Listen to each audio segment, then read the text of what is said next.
let's do a little pregnancy Q&A. I've had a ton of questions since posting, obviously, about being pregnant, so I'm going to answer some. Quite a few people were asking in the comments, are we going to have a gender reveal? And the answer to that is no, because we're actually not even going to find out the gender of the baby. We're going to wait to have a little bit of a surprise, well, actually a big surprise, when the baby is actually born. Also had a couple of people asking if we plan to show the baby online when the baby is obviously born, and the answer to that is also no. We don't plan on showing our baby's face at all on camera on any platform when the baby is born. It's just a personal decision that we've both agreed on. To be honest, I've known for a very long time, even like way before I was pregnant, that I would never want to show my baby's or my future baby's face online. I don't judge any mothers or fathers that do. It's a personal decision, it's a personal thing. If that family or whatever feels like it's a good decision to post their child online, it's none of my business. But I personally just feel like there is way too many creeps in the world for me to want to post my baby's face anywhere on the internet. People were also commenting, asking to see my family's reactions to us telling them that we're pregnant, and also seeing Hiran's reaction to me telling him that I'm pregnant. I did not get anyone's reaction on camera, not even my own, at all. I just, in that moment, just did not think at all to get my camera out and start recording. It was such a sort of like whirlwind moment, and it just kind of like happened. And after, I was a bit like, oh, do you know what? I would have loved to have looked back on that in future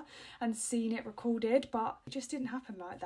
And also, when we told our families, we didn't really want to stick a camera in their face, just because they would have so clocked what we was about to tell them. I'm glad though, in a way, that I was able to just completely like soak up that moment and be like completely present, rather than worrying about recording it and stuff like that. A couple of people also asked if I was actually pregnant at the wedding. I was not pregnant at the wedding. We got pregnant after the wedding. The wedding was about 5 months ago now, and I'm currently nearly 16 weeks pregnant, which is another question that people were asking. So that's about 4 months. Well, it is 4 months. So yeah, we got pregnant about a month after the wedding. I also saw a few comments asking like about kind of like my birth plan, essentially, I guess. Like, am I going to have a vaginal birth or am I going to have a C-section? And to be honest with you, I would like to have a vaginal birth, and I haven't really had the opportunity yet to have like a proper sit down and do so much research into birth and like birth plans. But so far, from what I just know from speaking to friends and family, and just obviously knowing people that have given birth in the past, I would love to try an unmedicated birth, or just like using like gas and air and stuff. I don't know if I'm going to be able to do it. I really don't. And I'm not 100% opposed to the epidural either, but I also haven't really done enough research into it to be able to be like 100% yes or 100% no. But yeah, that was all of the questions that I had written down from what I saw from the last previous videos of me talking about my pregnancy. If you have any more questions, let me know, and I can definitely make a pregnancy Q&A part 2.